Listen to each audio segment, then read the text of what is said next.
오늘 우리에게 주시는 하나님 말씀입니다. 신약 성경 로마서 16장 16절에서 20절까지입니다.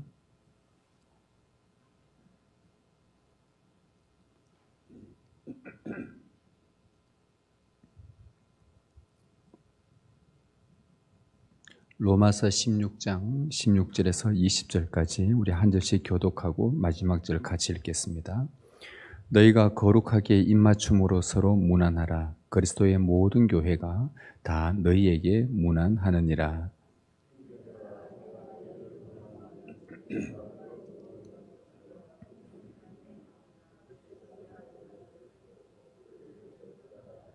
이 같은 자들은 우리 주 그리스도를 섬기지 아니하고 다만 자기들의 배만 섬기나니 교활한 말과 아첨하는 말로 순진한 자들의 마음을 미혹하느니라.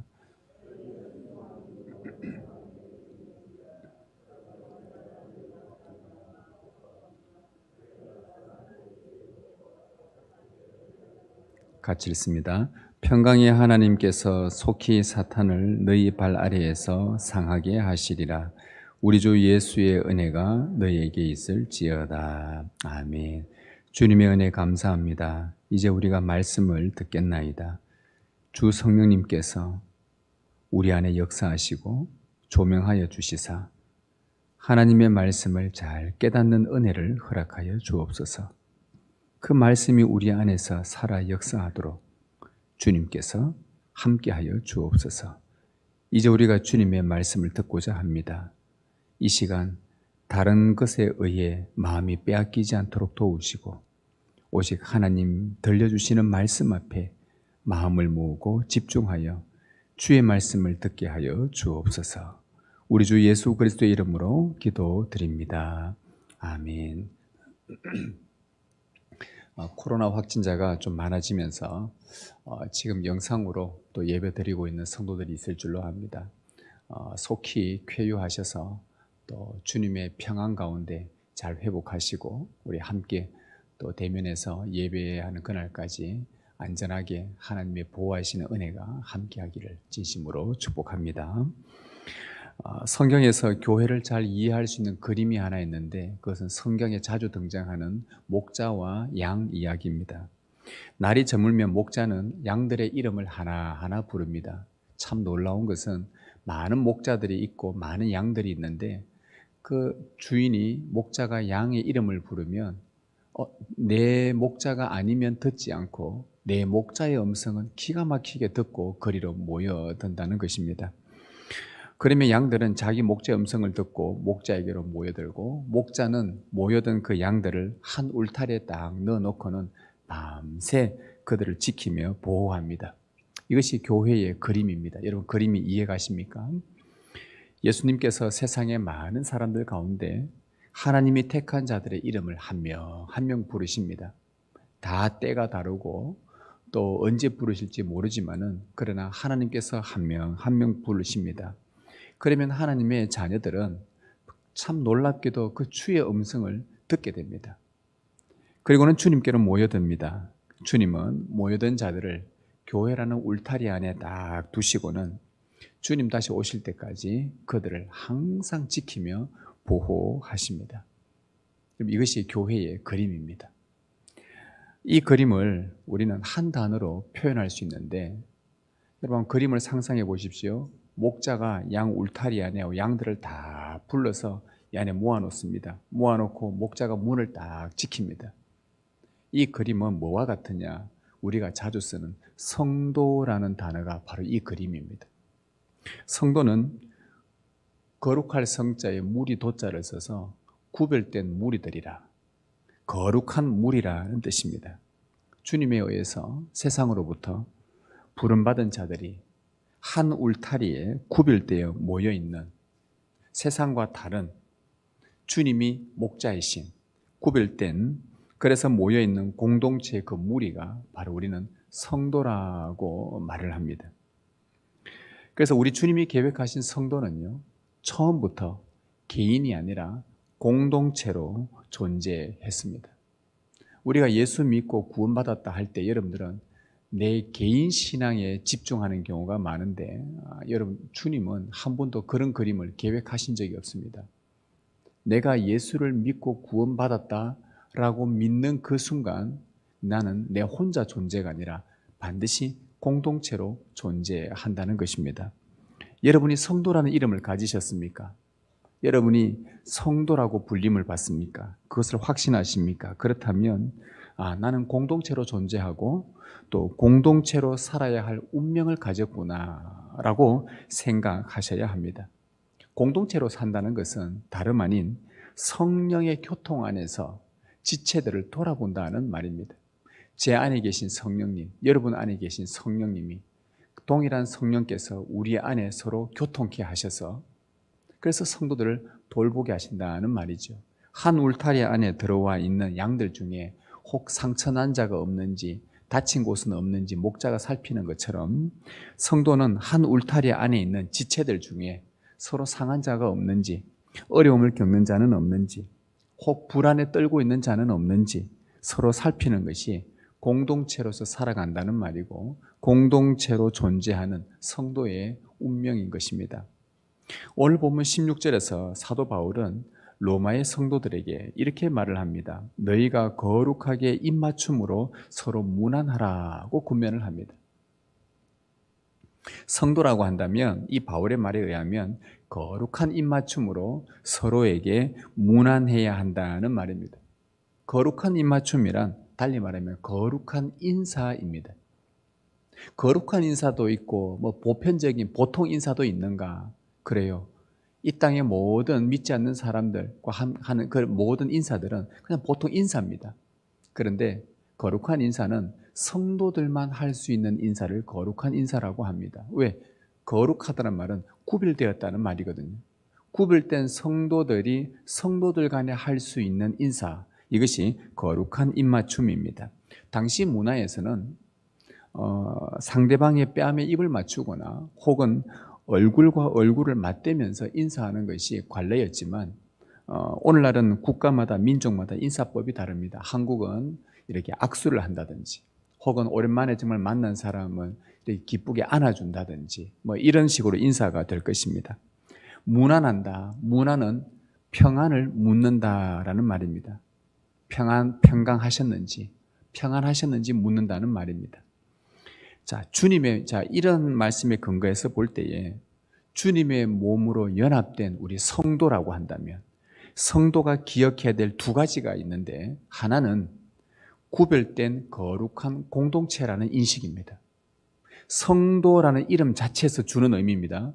나와 당신은 거룩한 구별된 하나님의 백성입니다 라는 이 인식이 있어야 되고 또 하나는 한 울타리 안에 있는 그들에게 서로에게 평안을 묻는 인사가 필수적이라는 말입니다.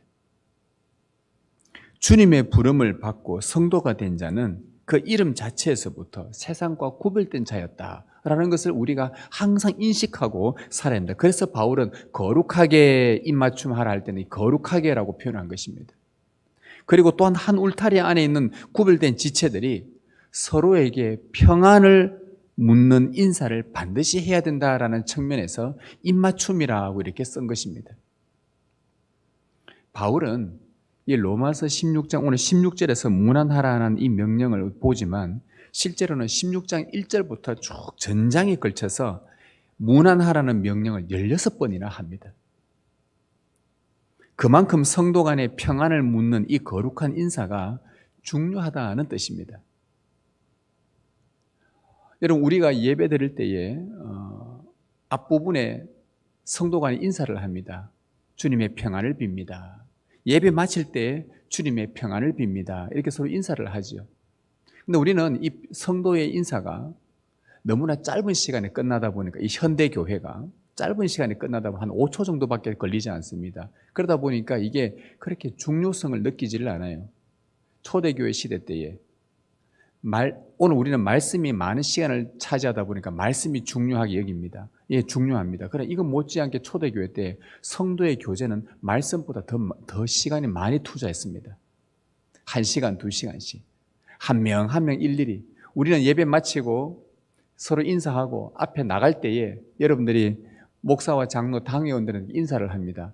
뭐라고 인사하냐면은 그냥 끄떡끄떡한 인사가 아니라 전에도 말씀드렸는데 오늘 이 예배를 집례할 수 있도록 은혜 베푸신 하나님께 감사하고 하나님의 말씀의 명령에 따라 목사와 장로들을 통해서 예배가 집례되어진 것에 대해서 여러분이 감사하는 인사로 그렇게 인사하면서 나가는 겁니다. 그런데 이 성도 인사가 너무 짧아요. 한국 교회의 치명적인 결점입니다. 교회가 점점 대형화되어져 가면서 1부, 2부, 3부, 4부, 5부, 6부 이렇게 예배 드리다 보니까 빨리 예배를 1시간이나 1시간 10분 안에 끝내야 된다는 이 촉박함 때문에 참된 예배와 그 이후에 성도의 이 교제가 많이 없습니다. 시간을 빨리빨리 처리해버립니다. 그래서 빨리빨리 인사하고 끝나다 보니 말씀은 중요한데 성도의 교제가 별로 중요하지 않게 여기는 경향이 한국 안에는 자연스럽게 생겨난 것입니다. 이 부분들을 사실 교회가 개혁해 나가야 됩니다. 그래서 보통 초대교회 때는 예배 말씀이 끝나고 성찬이 끝나고 나면 그 다음에 성도들 한 사람 한 사람끼리 평안을 묻습니다. 지난 한 주간 어떤 어려움이 없었는지 평안한 삶을 사셨는지 그래서 그들이 또 보통 이야기를 하면 그에 대해서 함께 또 고민하며 기도하고 또 어떠한 성도와 만나서 평안을 나누고 이러다 보니까 성도의 인사가 굉장히 길어집니다. 그러니 초대교회 성도들은 예배드린 것과 성찬을 한 것과 성도의 이 교제한 것이 시간 분배가 보면은 성도의 교제가 생각보다 많은 겁니다. 그래서 자연스럽게 이게 중요하다고 여겨집니다. 오늘 우리 한국 교회에서는 너무나 대형화되면서 빨리 처리해 나가야 된다는 이 예배 인식 때문에 성도의 교제가 잘 이루어지지 못하고 있습니다. 이것은 빨리 교회들이 개혁해야 되고 빨리 고쳐가야 될 부분입니다. 왜냐하면 사도 바울이 16장 안에서만 문안하라, 이 사람을 문안하라, 이 사람을 문안하라, 이 사람 이름이 26명이 나옵니다. 문안하라, 문안하라. 그만큼 성도 간의 평안을 묻는 이 거룩한 인사가 중요하다는 뜻이죠. 교회 안에서. 바울은 그가 인사했던 문안하라고 했던 그 성도들 하나하나 이름을 부르면서 앞에 뭐라고 표현했냐 하면 이렇게 표현했습니다. 한번 16장 3절 한번 보십시오. 뭐라고 표현했냐 하면 나의 3절에 나의 동력자들인 브리스가와 아굴라에게 문안하라. 바울은요. 문안 인사해야 될 자들은 뭐라고 불렀냐? 나의 동력자라고 불렀습니다. 그리고 5절에는 내가 사랑하는 에베네도에게 문안하라. 자기가 문안해야 될 사람이 사랑할 자라고 표현했습니다. 그 다음에 6절에 너희를 위하여 많이 수고한 마리아에게 문안하라. 많이 수고한 자라고 표현을 했습니다. 7절에 나와 함께 갇혔던 안드로니고와 유니아에게 문안하라. 나와 함께 복음 때문에 갇혀있는 자라고 표현합니다. 8절에 내 사랑하는 암블리아에게 문안하라. 내 사랑하는 자라고 말했습니다. 9절에 우리의 동력자인 우르바노와 나의 사랑하는 스다구에게 문안하라. 나의 동력자요 나의 사랑하는 자라고 표현했습니다. 10절에 그리스도 안에서 인정함을 받는 아벨레에게 문안하라. 예수 그리스도 안에서 참 인정을 받는 자라고 표현을 했습니다. 주 안에서 12절에 주 안에서 수고한 드루베나와 드루보사에게 문안하라. 주 안에서 많이 수고하고 사랑하는 버시에게 문안하라. 그렇게 주 안에서 수고한 자, 주 안에서 사랑하는 자. 11절의 끝에는 주 안에 있는 자들에게 문안하라. 그리고 13절에 보면 주 안에서 택하심을 입은 루포와 그의 어머니에게 문안하라. 주 안에서 택하심을 입은 자라고 표현을 했습니다. 자, 이렇게 바울은 여러 성도들의 이름을 나열하면서 그들을 내 동력자라, 내 사랑하는 자라, 많이 수고한 자라, 주 안에 있는 자라, 택함을 받은 자라고 그렇게 소개했습니다. 바울이 한 명 한 명 소개할 때마다 앞에 붙였던 그 내용들은 보면은 바울이 얼마나 그들을 존귀하게 여기고 소중히 여기는지 그런 태도를 보여줍니다. 저는 내 사랑하는 자였다. 저는 나와 함께 옥에 갇혔던 자였다. 저는 나와 함께 주님의 교회를 세운 동력자였다. 저는 택함을 받은 자였다. 저는 주 안에서 많이 수고한 자였다. 바울이 한 명 한 명 문안하면서 인사했던 그 사람들을 이렇게 표현을 했습니다. 이런 바울만 이들을 그렇게 볼까요? 아니요. 주님께서도 이들을 그렇게 본다는 말입니다. 오늘 우리에게 적용한다면 이렇습니다. 성도로 부름받아 함께 공동체를 이룬 우리 지체들을 여러분이 바라볼 때마다, 옆에 있는 지체들을 여러분이 바라볼 때마다, 예배 마치고 나갈 때 인사하면서 평안의 안부를 물으며 바라보는 그 지체들을 볼 때마다 어떻게 봐야 되는가? 저는 나와 함께 교회를 세워가는 나의 동력자다. 아껴주고 품어줄 사랑하는 자다. 주님을 위해 많이 수고한 사람이다. 주 안에 있는 자로 함께 여겨야 한다. 택함 받은 자로 내가 봐야 한다. 그렇게 우리가 봐야 한다는 말입니다.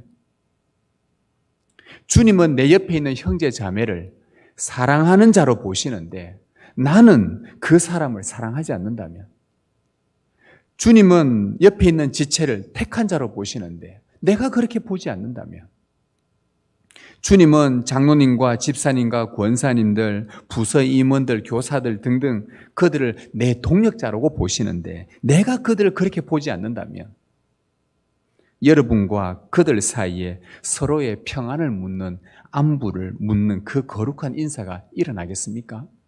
일어나지 않습니다. 일어나지 않는다는 말은 성령을 믿사오며 거룩한 공교회가 성도가 서로 교통하는 것을 믿는다. 그 말은요, 성도가 서로 교통하며 문안 나누며 이렇게 여기지 않는다면 성령을 믿사오며 성령을 믿지 않는 내가 정말 성도인지 그 정체성을 다시 한번 확인해 봐야 된다는 말입니다. 서로를 향한 사랑하는 마음과 존중이 여기는 마음이 없고 함께 수고하는 자로 동력자임을 인식하지 않는다면 신매교회라는 한 건물 안에 들어와 예배는 드릴지 몰라도 참된 의미에서 성도의 교제는 하지 않는다는 말입니다. 큰 의미 없이 사랑이 없는 그저 안녕하십니까? 잘 지냅니까? 라는 통상 의례적인 인사에 불과한 것입니다. 우리가 얼굴을 보고 악수하고 인사는 하지만 바울이 조금 전에 16장에서 말했던 그 지체들을 향한, 형제 자매들을 향한 표현했던 그 진심 어린 사랑의 표현과 존중의 여김과 우정과 한 몸이라는 공동체 인식을 갖고 있지 않는 거예요. 그저 통상 의례적인 인사에만 불과한 것입니다. 이런 인사에는 사랑이 담겨 있지 않습니다. 사랑이 없는 인사입니다. 베드로는요, 이 거룩한 입맞춤을 그의 서신 베드로전서 5장 14절에서는 사랑의 입맞춤이라고 표현을 했습니다. 거룩한 입맞춤을 사랑의 입맞춤이라고 했습니다. 이는 구별된 성도들만이 할 수 있는 인사로 주님의 사랑으로 충만해져서 그 사랑으로 지체들을 바라보고 그 사랑으로 그들의 평안을 물으며 인사하는 것, 거룩한 입맞춤을 하는 것, 이것을 사랑의 입맞춤이라고 표현을 했습니다. 우리가 잘 아는 종교개혁자 칼뱅은요, 이 거룩한 입맞춤을 이렇게 표현했습니다. 사랑의 실천과 거룩한 형제애라. 사랑의 실천과, 즉 사랑으로 실천하면서 거룩한 형제애를 가진다는 것, 이것을 거룩한 입맞춤이라 했습니다. 세상으로부터 구별된 거룩한 형제애를 서로에게 느끼면서 사랑으로 섬기며 다가간다는 뜻입니다. 여러분, 바울이 앞에 나열된 그 지체들을 바라본 그 사랑과 주님께서 우리를 바라보신 그 사랑과 똑같은 사랑의 마음과 눈빛과 귀히 여기며 아껴주는 마음으로 서로 인사하는 것이 곧 성도의 거룩한 입맞춤이요 문안하는 것입니다. 이제부터 우리는 성도의 인사를 할 때마다 통상 의례적인 인사가 아니어야 하겠습니다. 우리가 예배 시작할 때 성도들과 인사 나누십시다. 사랑합니다. 축복합니다. 그냥 늘 하는 거니까 생각 없이 그냥 사랑합니다. 축복합니다. 평안이 있기를 바랍니다.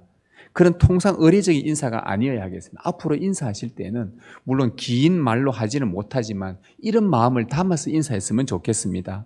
그 사람을 볼 때에 저와 당신은 세상에서 구별된 하나님의 특별한 백성들입니다. 그리스도 안에서 성령으로 묶여있는 우리는 한 공동체입니다. 우리는 영원한 천국을 함께 받을 자들입니다. 주 안에서 당신을 사랑하고 귀히 여기며 주님 나라의 동역자요 함께 수고하는 지체입니다. 사랑하고 축복합니다. 주님의 평안을 빕니다. 여러분, 이런 인식을 갖고 이런 마음을 갖고 우리가 바울의 심정으로 주님의 마음으로 서로 인사해야 하십시다. 이것이 세상은 할 수 없는, 세상 사람들은 절대 이런 인사할 수 없는, 성도만이 할 수 있는 거룩한 입맞춤이요 사랑의 무난 인사인 것입니다. 이 인사가 여러분 안에 정말 풍성하고 많아지기를 축복합니다. 바울은 그 다음에 이 무난하라는 명령을 계속 하다 말고 갑자기 성도의 무난 인사를, 성도의 이 무난의 평안의 공동체를 깨트릴 만한 어떠한 심각한 문제에 대해서 한 가지 지적하고 넘어갑니다. 17절에 보면 형제들아 내가 너희를 권하노니 너희가 배운 교훈을 거슬러 분쟁을 일으키거나 거치게 하는 자들을 살피고 그들에게서 떠나라. 바울이 무난하라는 말을 쭉 계속 16절까지 반복하다 말고 갑자기 17절에서 분쟁을 피해라. 분쟁을 일으키는 자들로부터 떠나라. 뭔가 바울이 인사를 하다 말고 마음 가운데 심각한 무언가를 발견을 했던 것입니다. 이 로마 교회는요, 서로의 의견 차이로 성도 간의 분쟁의 조짐이 있었습니다. 그래서 공동체가 위험에 처해 있었습니다. 오늘 무난 인사를 쭉 하다 말고 갑자기 17절에 와서 분쟁을 주의하라고 했는데 실제 이 말은 바울이 로마서 14장에서 이미 다루었던 문제였습니다. 로마서 14장에서 분쟁의 문제가 나오거든요. 그 분쟁의 문제를 다 다루고 15장에서 분쟁을 어떻게 해결해야 하라라고 권면한 후에 16장에서 무난 인사를, 이제 편지를 마지막으로 무난 인사를 쭉 하다가 말고 갑자기 그 분쟁이 다시 떠올라서 이 성도의 평안의 인사를 깨트릴 만한 그 분쟁의 요지를 다시 한번 짧게 언급하고 또 넘어갑니다. 그만큼 바울에게는 이게 참 중요했던 것이죠. 그 분쟁의 문제가 14장에 나오는데 그 내용을 요약하면 이렇습니다. 로마 교회 안에 있었던 의견 충돌로 나타난 분쟁이 무슨 내용이냐 하면 그 교회 안에 믿음이 강한 자와 믿음이 약한 자들이 있었습니다. 그런데 그 둘 사이에 서로 비판하고 업신여기는 일이 있었던 거예요. 로마서 14장에 나오는 이야기입니다. 그곳에 믿음이 강한 자가 믿음이 약한 자들을 보고서 그들이 판단하고 그들이 행동하는 것을 딱 보고는 에이, 그게 무슨 믿음이냐, 그렇게 해가지고 그게 무슨 믿음이라 할 수 있느냐 하면서 믿음이 좀 있다는 사람들이 믿음 없는 자들을 아주 업신여긴 일이 교회 안에 발생을 한 것입니다. 그리고 믿음이 약한 자들은 그런 공격을 받다 보니까 기분이 안 좋은 거예요. 속상하잖아요, 사람이. 그래서 믿음이 강한 자들의 그 교만한 태도를 비판을 한 것입니다. 자, 그러면서 교회 안에 은연중에 편이 갈려져 버렸어요. 이게 로마서 14장에, 즉 로마 교회에 있었던 내용입니다. 사실 바울이 로마서를 쓸 때 우리는 로마서를 교리서라고 이렇게 표현하는데 물론 교리도 맞지만은 원래는 이 문제를 해결하기 위해서 쓴 편지입니다. 쓴 편지 쓰면서 앞부분에 교리를 쭉 설명하고 자, 너희가 어떻게 살아야 되겠느냐, 너희가 이렇게 지금 편 가르고 싸울 일이냐, 너희가 지금 어떤 교리를 받았는데 지금 이야기를 하고 있는 거예요. 그래서 교회 안에 편이 갈렸습니다. 바울은 이 분쟁의 위험을 지적하면서 그들에게 뭐라고 권면한 줄 아십니까? 그 14장 3절에 보면 이런 권면을 해요. 하나님이 그를 뭐 하셨다 그러죠? 14장 3절에 하나님이 그를 받으셨다. 바울이 이런 권면을 했습니다. 다시 말하면 하나님께서 믿음이 약한 자들도 당신의 자녀로 받으셨고 믿음이 강한 자도 당신의 자녀로 받으셨는데 왜 하나님이 받으신 자를 너희들이 서로 받아들이지 못하고 서로 나누느냐? 지금 바울이 이걸 가지고 지적을 하고 있는 겁니다. 그러면서 단호하게 다음과 같이 경고했습니다. 10절에 보면, 14장 10절에 보면 네가 어찌하여 네 형제를 비판하느냐, 어찌하여 네 형제를 업신여기느냐, 우리가 다 하나님의 심판대 앞에 설 것이다. 너희가 형제를 업신여기며 했던 말들, 비판하며 했던 그 말들을 하나님의 심판대 앞에서 너희가 다 서서 너희가 했던 말들을 그대로 다시 한번 이야기하게 될 것이다. 그러면서 경고를 해준 거예요. 바울은 14장에서 나오는 교회 내부의 분쟁의 조짐을 말하고 15장에서 잘 해결할 수 있도록 권면한 후에 이제 편지를 마무리하면서 문안 인사합니다. 너희들이 평안을 인사해라. 안부를 물어라. 그렇게 문안 인사를 쭉 해나가다가 말고 바울이 순간 다시 한번 마음속에 그 14장 말씀이 떠오른 거예요. 문안하는데 성도의 문안이 얼마나 아름답고 좋은데 이것을 혹 깨트릴 만한 그런 분열의 조짐이 또 생길까 봐 바울이 17절에 가서 다시 한번 이 이야기를 권면해야 되겠다는 생각이 갑자기 든 것입니다. 왜 갑자기 바울이 이 생각이 들었겠습니까? 문안 인사하다 말고. 바울에게 있어서 이 교회는요, 바울에게 있어서 이 구별된 무리 성도는요, 그의 전부였기 때문입니다. 여러분들에게 제가 하나 묻겠습니다. 여러분의 전부가 무엇입니까? 여러분이 가장 100% 마음을 다 쏟아서 관심 있고 생각해야 될 뭐가 하나 있다고 한다면 여러분 뭐가 되어야 되냐면 교회여야 합니다. 즉 성도여야 한다는 말입니다. 바울의 관심이 성도였습니다. 거룩한 무리들이었습니다. 그래서 문안 인사하다 말고 혹 또 깨트릴 만한 그 분쟁의 요인이 있을까 싶어서 다시 한번 그들에게 인사하다 말고 생각이 나서 권면을 하고 분쟁에 대해서 피할 것을 권면하고 그 뒤에 가면 21절부터 또다시 문안 인사가 나옵니다. 바울이 참 사랑하고 존귀하게 여기며 내 동력자라, 주 안에서 수고하는 자라, 내 사랑하는 자라 이렇게 문안을 했는데 그렇게 평안을 위해 인사하던 그들이 어느 날 나누어 분쟁하고 있다는 이 상상을 하니까 바울이 치가 떨리는 겁니다. 어제까지 내 사랑하는 자라, 나와 함께 수고했던 자라, 나와 함께 동력자였고 주님의 교회를 위해 힘썼던 자들이었고 심지어 나와 함께 복음 때문에 옥에 갇혔다고 어제까지 그렇게 말하던 자들이 갑자기 하루아침에 무슨 일이 생겼는지 그 안에 분쟁이 일어나서 편이 갈려지면서 이 아름다운 공동체가 깨어진다고 생각하니 바울이 얼마나 놀랄 수밖에 없겠습니까? 그래서 문안하라 하다가 갑자기 14장에 그 일어났던 깨어질 만한 그 조짐들을 떠올려서 다시 한 번 더 그가 급한 마음에 한 번 더 권면을 한 것입니다. 서로 평안을 물으며 거룩한 입맞춤으로 인사하는 성령의 하나 되게 하신 것을 힘써 지켜나가는 공동체인데 이 교회 공동체는 하나님이 영원전부터 계획하셨던 그분의 꿈이요 비전인데 이를 위해서 예수 그리스도께서 십자가에 죽기까지 하시면서 교회를 세워주셨는데 어찌 주님이 이루신 성령의 공동체를 의견 충돌 하나로 찢을 수가 있냐 이 말입니다. 그래서는 안 된다는 거죠. 사랑하는 자요, 동력자요, 함께 갇혔던 자요, 주 안에서 수고했던 자들이 서로 문안하는 아름다운 공동체가 찢어지는 모습이 갑자기 들어서 그는 급히 다시 한번 권면할 필요성을 느낀 것입니다. 그래서 17절에 권면을 한 거예요. 너희가 배운 교훈을 거슬러 분쟁을 일으키거나 그치게 하는 자들을 살피고 그들에게서 떠나라.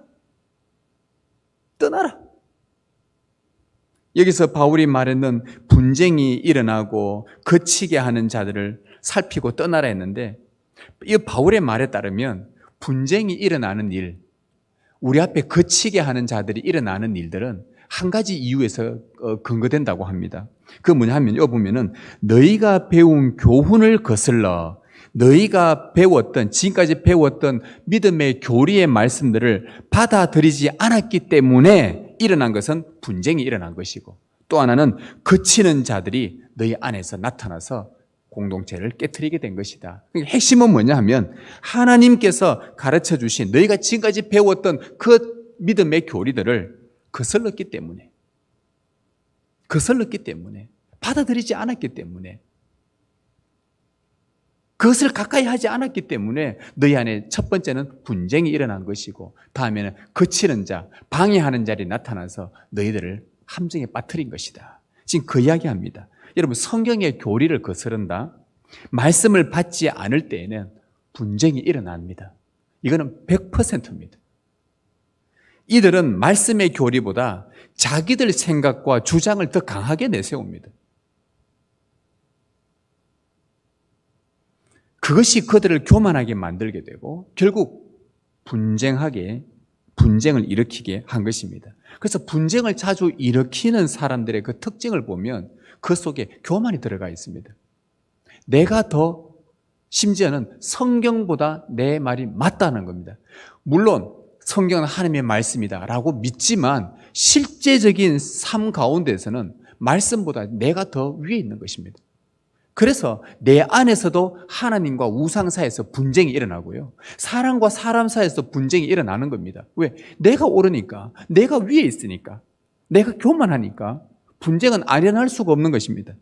따라서 진리가 제대로 선포되지 않는 곳, 말씀이 말씀답게 선포되지 않는 강단, 하나님의 말씀이 말씀답게 풀어지지 않는 교회, 말씀을 가까이 하지 않는 곳에는 반드시 교만이 일어나고 분쟁이 일어나게 되어 있습니다.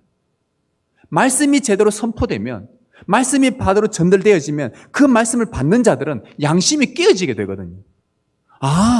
아니구나, 내가 틀렸구나. 이 말씀 앞에 비춰보니까 내가 정말 죄인이구나. 내가 정말 잘못된 생각했구나. 엎드리게 되고 하나님 앞에 무릎 꿇게 되고 겸손하게 되기 때문에 분쟁이 일어날 조짐이 없어집니다. 그리고 그치게 한다라는 이 단어는요, 짐승을 잡는 덫이나 올가미, 함정을 뜻합니다. 자, 배운 말씀의 교훈을 거스르면 첫 번째는 교만해져서 분쟁에 빠진다 했고, 두 번째는 함정에 빠지게 된다는 말입니다. 이 거치게 된다. 거치는 자들이 우리 안에 함정에 올무를 놓는다, 이 말입니다. 여러분, 어떤 함정인 줄 아십니까? 여러분, 분쟁 속에 휘말리게 되면 어떤 함정에 빠지냐 하면, 이거는 항상 나타나는 현상입니다. 내 편은 옳은데 저 편은 잘못됐다는 겁니다. 이게 분쟁 중에 휘말리게 되면 항상 일어나는 일입니다. 이런 함정에 빠뜨립니다. 여러분, 물론 내가 옳을 수 있고 상대방이 틀릴 수도 있습니다. 상대방이 옳을 수도 있고 내가 틀릴 수도 있습니다. 그런데 분쟁이 일어나면 누가 옳으니 그러니 내 편이 맞다, 저 편이 틀렸다라고 논쟁할 때가 아니라는 거예요. 왜? 사단은 그것을 이용해서 우리를 함정에 빠뜨린다는 겁니다.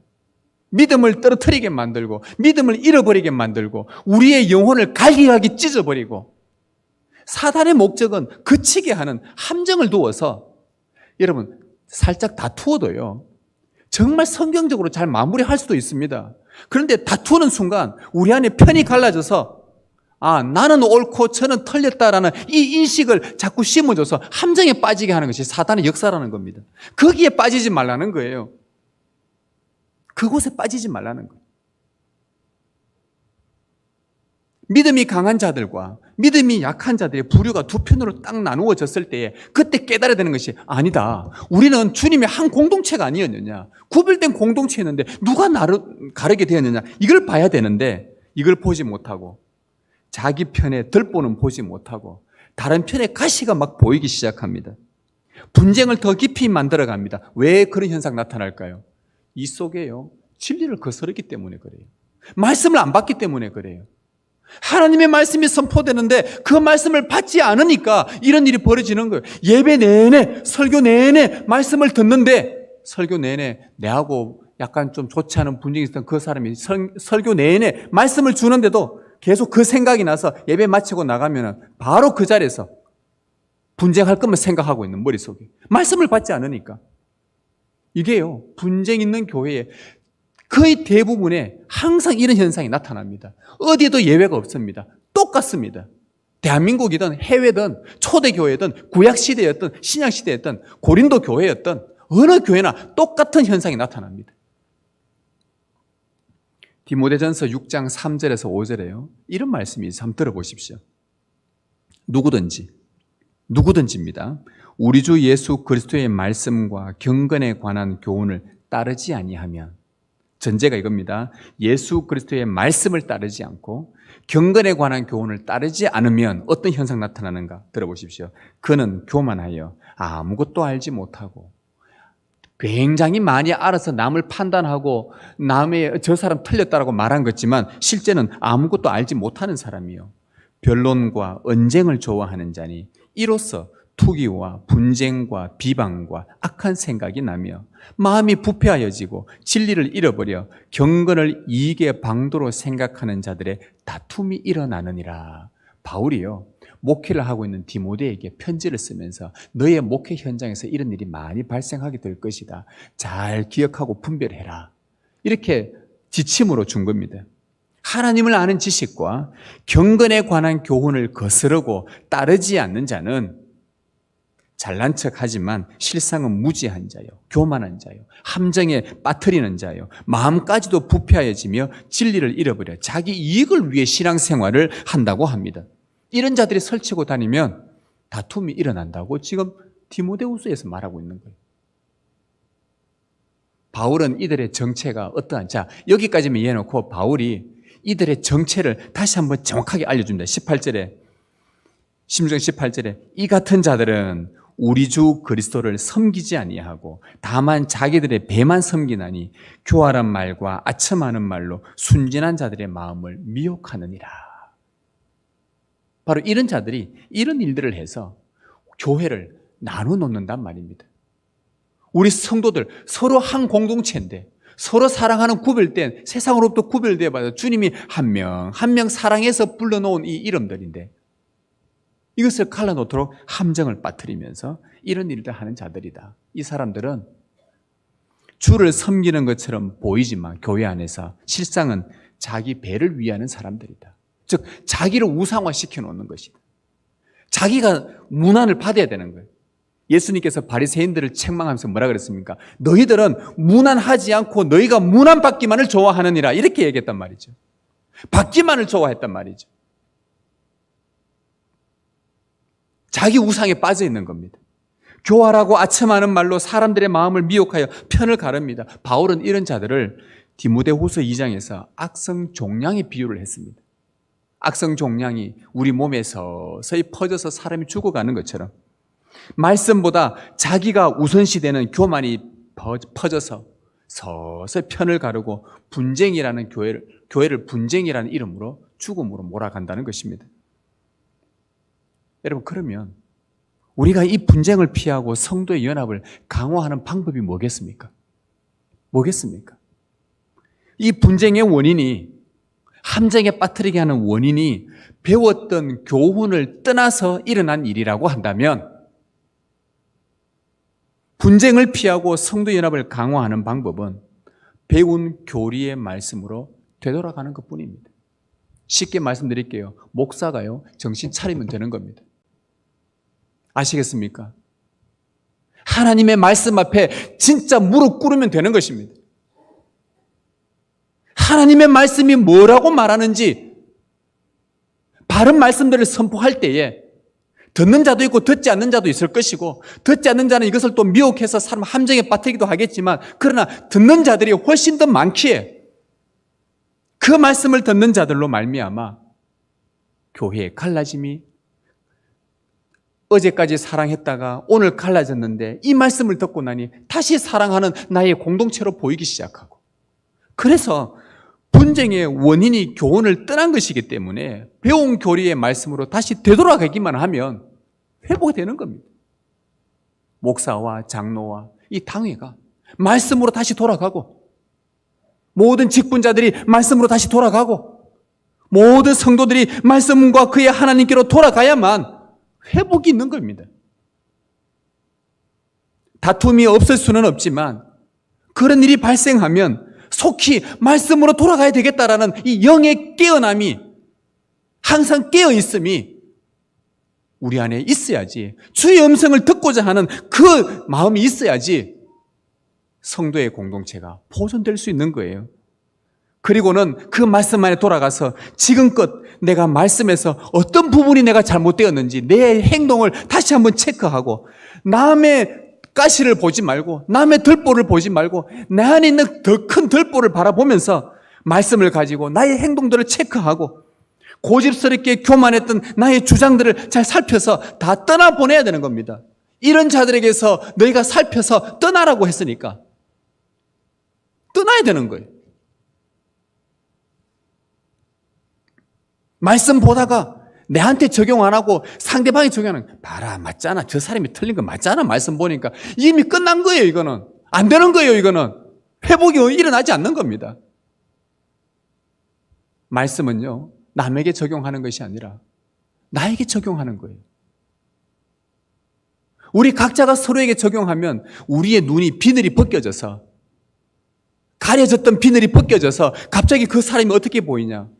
어제까지 다투었었는데 그 사람이 주님께서 한 명 한 명 이름 불러놓은 사랑하는 함께 동력자였던 그 아름다운 거룩한 구별된 지체로 다시 보이기 시작하는 거예요. 기독교 역사 이래 분쟁을 막는 가장 보편적이고 가장 최고의 방법은 뭐냐? 교회가 말씀 중심의 친교를 하는 일입니다. 이거 외에는 답이 없어요.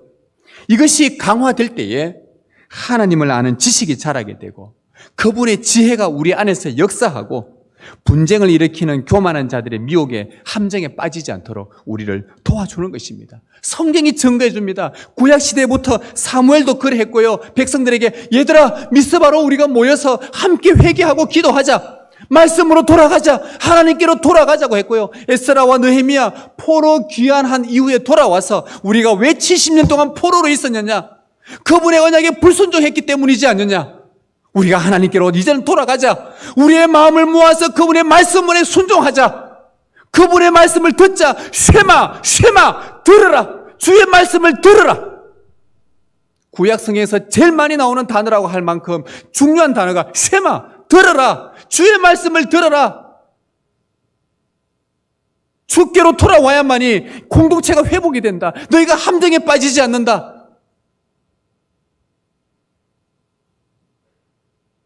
초대교회도 그랬습니다. 지금까지 배웠던 말씀들과 기독교 교리들이 여러분의 삶 구석구석에 깊숙한 곳에 녹아 들어가야 합니다.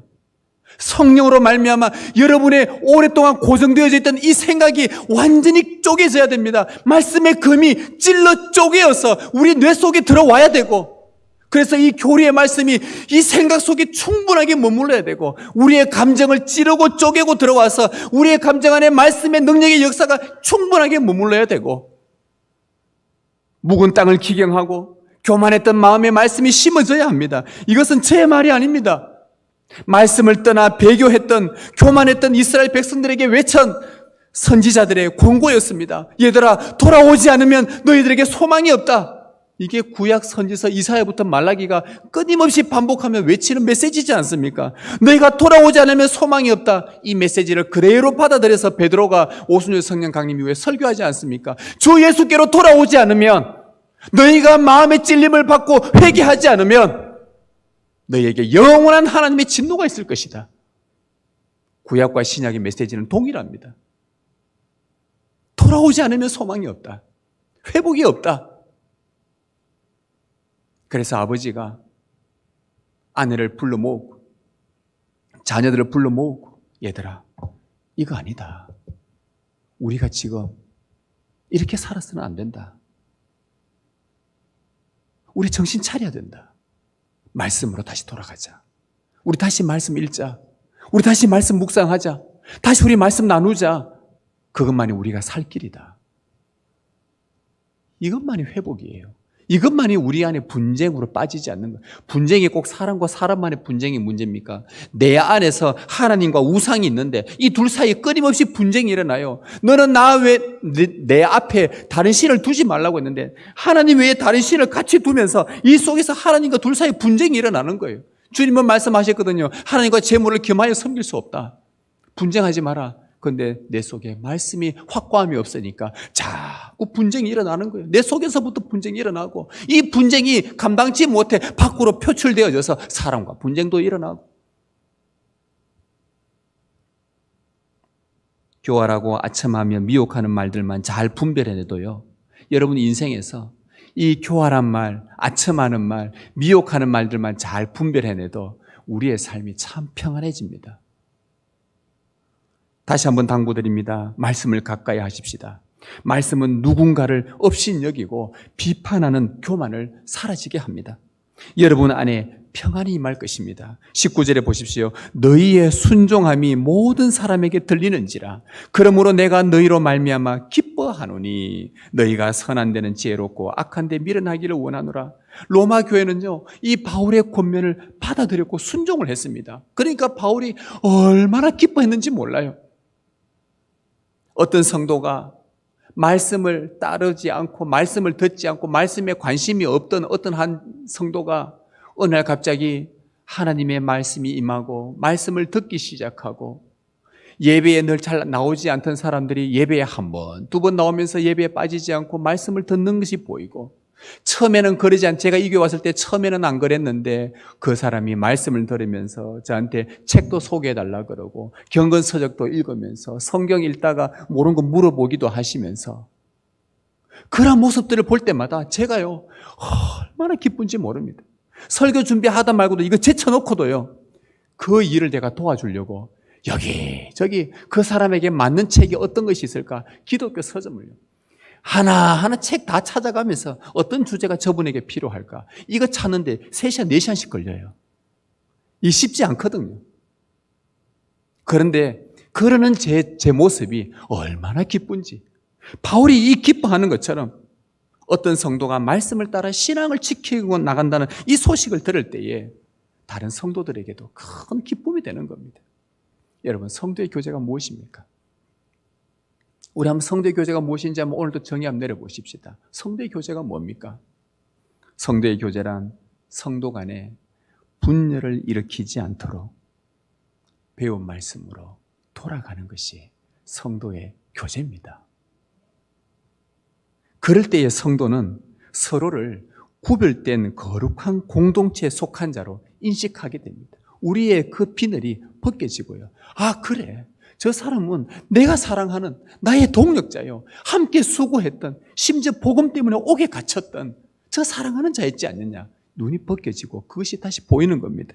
또한 겸손이 낮아짐으로 서로 사랑하는 자로, 동력자로, 주 안에서 함께 수고한 자로, 택함 받은 자로 여기면서 평안으로 문안을 할 것입니다. 거룩한 입맞춤, 사랑의 입맞춤으로 교회를 세워갈 것입니다. 이렇게 우리가 세워갈 때에 주님께서 주신 약속과 위로가 20절에 나와요. 평강의 하나님께서 속히 사탄을 너희 발 아래에서 상하게 하시리라. 우리 주 예수의 은혜가 너희에게 있을지어다. 이렇게 이어갈 때에 주님께서 주시는 위로를 보십시오.